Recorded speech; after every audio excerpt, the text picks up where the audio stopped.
Hi everyone, I hope you're doing well. I thought that I would just take a couple seconds to make a quick video on how to use Explain Everything Education Edition. So if you're downloading this app, you're going to want to go to either Google Play or to the App Store. And it's a white app background with a purple E, and you're going to download that. The Education Edition, there's a couple of things that's different between it and the regular edition. Education Edition allows you to record videos for longer than 5 minutes. Okay, so you're going to click on the app when it's downloaded.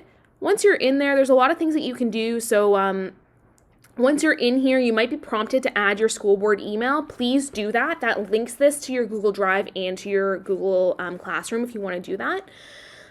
When you're ready to make a new project, all you're going to do is click that plus sign and these options come up. So you can use a blank canvas to kind of take up any math problems. Template is like a Google slide, and files is if you have something in Google Drive that you actually want to fill in while you're recording your voice, this is where you're going to click that. So I often post blank handouts to my Google Classroom or to my Brightspace, and what I do is I will put that file in here by selecting on Google Drive, and I'm going to go through here and I'm going to find that file so it's my G drive. I'm going to click on that. And I actually will record myself filling in the handout so that students can also do the same as if they were in the classroom with me. And it just gives them some sort of tactile thing to be doing while they're listening. They don't have to do that, but sometimes I find just because that's a classroom thing that we do together that they find that helpful. So you're going to navigate through your Google Drive to find the file just like you would if you were in Google Drive. So I found my file.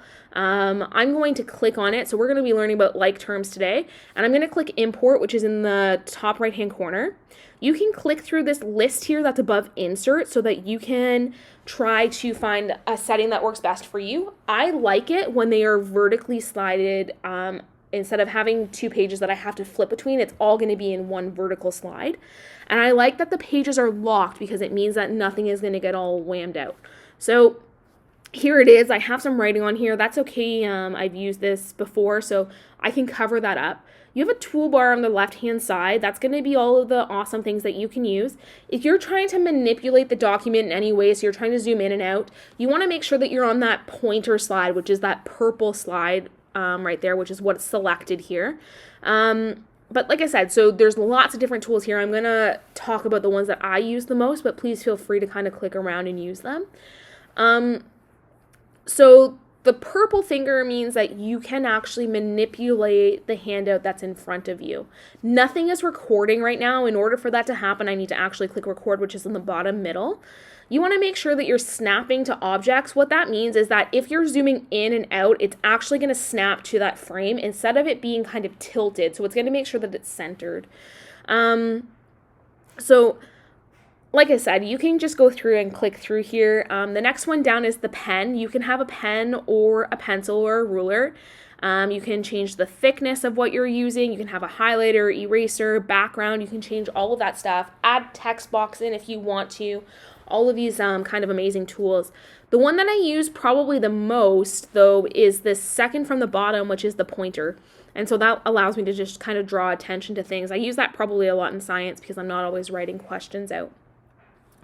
So here we are. I'm getting ready to kind of make my video. I notice that I don't have a lot of room right now to kind of zoom in. Or to write, I mean. So what I'm going to do is in the bottom left-hand corner, you see that magnifying glass. You're going to click on that. And once you click on that magnifying glass, now you can zoom in and out by using your fingers. So I use this a lot while I'm actually recording my lesson. So I'm going to go ahead and I've clicked record here just so that you can see. Oh, something else to point out is that you can actually change the layout of what you're seeing in terms of the toolbar. If you find that there's too many things there, you can go through. If you click on presenter view, it shortens that toolbar up so that you're only using the most common elements. Okay, so for some of you that might be more beneficiary. So I'm going to click on my zoom here. I'm going to pinch my fingers together on my screen, and I'm going to pull them apart to zoom in and pull them close together, my fingers, my thumb, to zoom out. Now, as I zoom in, you're going to notice a couple of things. First off, I'm zooming in, so all of the focus is on one thing. but I also have a ton of space now to write with. So I have more space to kind of write with. While you're recording, you're going to see these red lines on the side of your screen. If you write outside of those red lines, like Paul unfortunately learned yesterday, it will not show what you've written. So that's very annoying. So now that I'm done with this slide, I'm going to click pause on my recording so that students aren't seeing me play with this. I'm going to zoom in to the next one by, again, pulling my fingers apart. And now I'm zoomed in.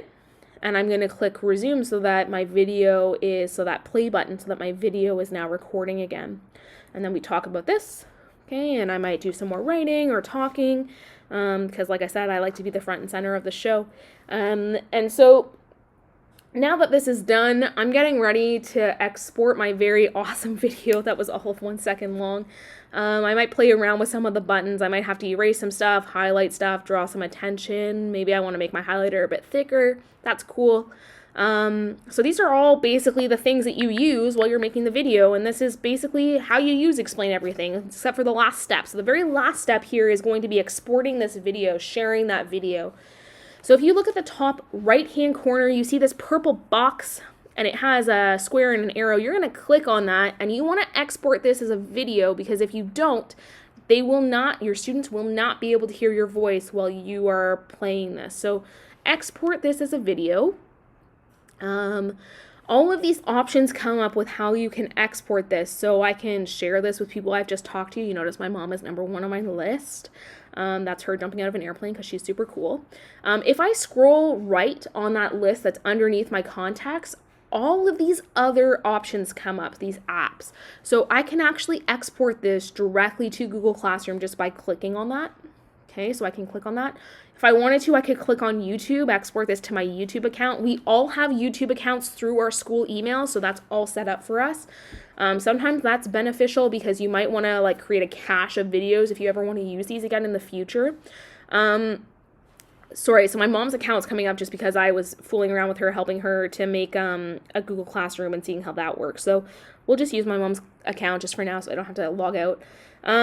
So it posts in there. It's all done. Everything is up there. So it could take a little bit longer to post your video. Depends on how big it is, how fast your internet is, and the quality of the video. So remember, we're not watching some 4K movie here. It does not have to be the best quality.